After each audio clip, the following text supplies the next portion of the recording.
Hey guys, in this video, I'm going to share with you exactly how to change icons on your Mac.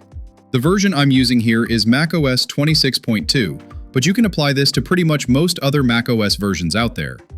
First, to find some icons, you can visit the website macosicons.com. You can find a ton of professionally designed icons here. For example, if you search for Spotify, you'll see many different Spotify icons across various operating systems. Once downloaded, you'll get files ending in .icns, just like this. Okay, let's start with changing a folder icon. Right-click on the folder you want to change, then select Get Info. In the Get Info window, look for the small icon preview at the very top.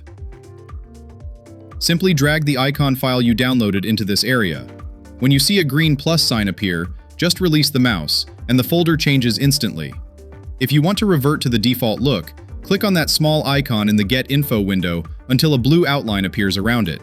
Then, just hit the Delete key, and everything will go back to default. You can do the exact same thing for individual files too. Now, let's try changing an icon for an application.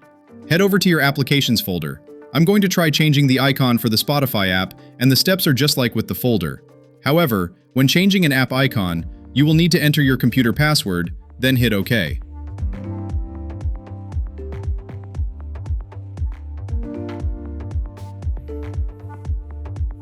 And just like that, the Spotify app has a new icon.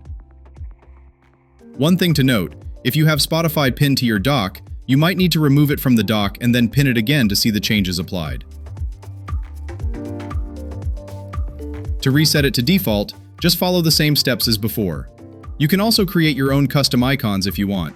Just remember to save them as .png files with a transparent background for the best results. And that's how you can change icons for any folder or app you want.